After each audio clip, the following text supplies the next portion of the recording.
Hi friends, இன்றைக்கி நம்ம வீடியோவில் என்ன பார்க்க போகிறோன்னா ஒரு சூப்பரான ஃப்ரைட் ரைஸ் ரெசிபி தான். வீட்டில் உள்ளதை வச்சு நம்ம எப்படி ஈஸியாக செய்யலான்னு பார்க்கலாம். அதுக்கு ஃபஸ்ட்டு இஞ்சியும் பூண்டும் ஒரு 5-6 பல்லி பூண்டும் சின்ன ஸ்லைஸ் இஞ்சியும் நான் துருவி எடுத்திருக்கேன். என்கிட்ட பெரிய ஆனியன் இல்லை, உங்கள்கிட்ட ஸ்ப்ரிங் ஆனியன் தான் அது யூஸ் பண்ணிக்கோங்க. நான் ஸ்மால் ஆனியன் ஒரு 10 பீஸ் வந்து இந்த மாதிரி கட் பண்ணி வச்சுருக்கேன். அது கூட பீன்ஸ், கேரட், உருளைக்கிழங்கு இந்த மாதிரி பொடியாக சாப் பண்ணி வச்சுருக்கேன். உங்கள் வீட்டில் என்ன வெஜிடபிள்ஸ் இருக்கோ அதை நீங்கள் யூஸ் பண்ணிக்கலாம். இப்போ வாங்க எப்படி செய்யலான்னு வீடியோக்குள்ளே போய் பார்க்கலாம். இப்போ அடுப்பை நான் ஹீட் பண்ணிக்கிறேன். இப்போ இதில் நான் ஒரு 4 டேபிள் ஸ்பூன் ரீஃபண்ட் ஆயில் சேர்த்துக்கிறேன். இதில் ரீஃபண்ட் ஆயில் சேர்த்துக்கோங்க. ஃப்ளேவர் எண்ணெய், கடலெண்ணெயோ தேங்காய் யூஸ் பண்ணிங்கன்னா டேஸ்ட் மாறும். இப்போ எண்ணெய் நல்லா ஹீட் ஆகிக்கட்டும். இப்போ இது கூட நான் துருவி வச்ச இஞ்சியும் பூண்டையும் சேர்த்து நல்லா ஃப்ளேவர் போகிற அளவுக்கு வதக்கிக்குவோம். இதோட பச்சை ஸ்மெல் போகணும். ஒரு 3 நிமிஷம் நல்லா ஹை ஃப்ளேம்லேயே வதக்கிக்கோங்க.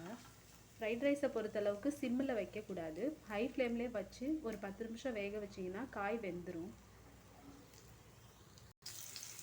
இப்போ நான் ஆனியன் சேர்த்துக்கிறேன். அதையும் ஹை ஃப்ளேம்லேயே வச்சு ஒரு 2 நிமிஷம் வதக்கிக்கோங்க.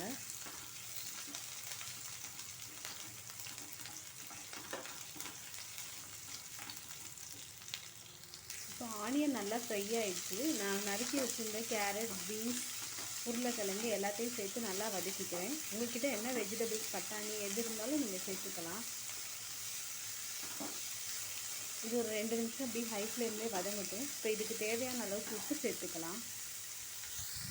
நான் இப்போ இந்த காய்க்கு தேவையான அளவுக்கு மட்டும் உப்பு சேர்த்துக்கிறேன்.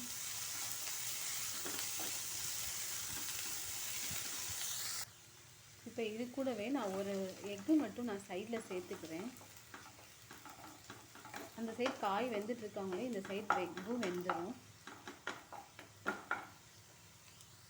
இப்போ இந்த எக்கும் சேர்ந்து நல்லா வெந்துருச்சு. நான் இப்போ எல்லாத்தையும் ஒன்று சேர்த்துக்கிட்டேன். இப்போ அடுத்து நான் soya sauce, tomato sauce, chilli sauce கொஞ்சம் கொஞ்சமாக சேர்த்துக்கிறேன். அவங்கவுங்களுக்கு எப்படி டேஸ்ட் பிடிக்குதோ அதுக்கு தகுந்த மாதிரி சேர்த்துக்கோங்க. இப்போ நான் soya sauce, chilli sauce, tomato sauce 3யுமே சேர்த்துருக்கேன். உங்கள்கிட்ட சாஸ் இல்லைன்னா பரவாயில்ல, வெறும் பெப்பர் தூள், ஜீரகத்தூள் போட்டு மட்டும் செய்யலாம். அந்த ரெசிபி நான் இன்னொரு நாள் ஒரு வீடியோவில் போடுறேன். இன்றைக்கி நான் சாஸ் சேர்த்து தான் செஞ்சுருக்கேன், ஹோட்டல் ஸ்டைலில். இப்போ இது ஒரு 2 நிமிஷம் அப்படியே வேகட்டும். இந்த சாஸோட பச்சை வாசனை போகட்டும்.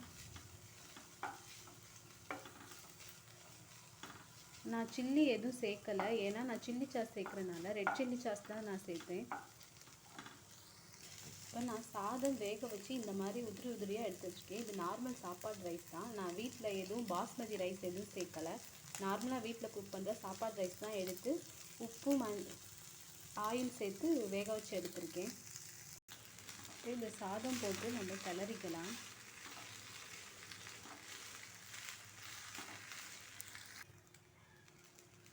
இப்போது சாதம் கிளறியிருக்கேன் சிம்மில் வச்சு. கொஞ்சம் நேரம் அப்படியே ஸ்லோவாக வந்து அரிசி உடையாமல் நீங்கள் கிளறிட்டே இருங்க.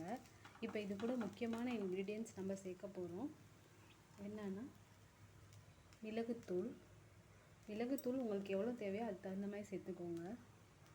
நான் கொஞ்சம் சில்லி சாஸ் கம்மியாக சேர்த்துருக்கனால ஒரு 2 டீஸ்பூன் மிளகு சேர்த்துருக்கேன். இது கூட ஒரு அரை லெமன் மட்டும் பிழிஞ்சு விட்டுக்கோங்க. இப்போது அவ்வளோதான், நான் எல்லாத்தையுமே கிளறி வச்சுட்டேன். இப்போ ஃபைனல் நமக்கு அவுட்புட் இதுதான். ஃப்ரைட் ரைஸ் ரெடி ஆகிடுச்சு.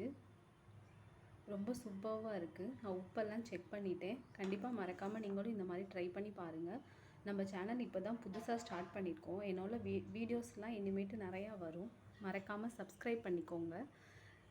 கொஞ்சம் எடிட்டிங்கில் வந்து இன்னும் எனக்கு சரியாக பண்ண முடியல, அதனால தான் உங்களுக்கு வீடியோஸ் கிளியராக இல்லை. நான் ஃப்யூச்சரில் நல்லா வீடியோஸ்லாம் போடுறேன். இன்னும் நிறையா லேர்ன் பண்ணிவிட்டு கண்டிப்பாக சப்போர்ட் பண்ணுங்கள். Thank you friends.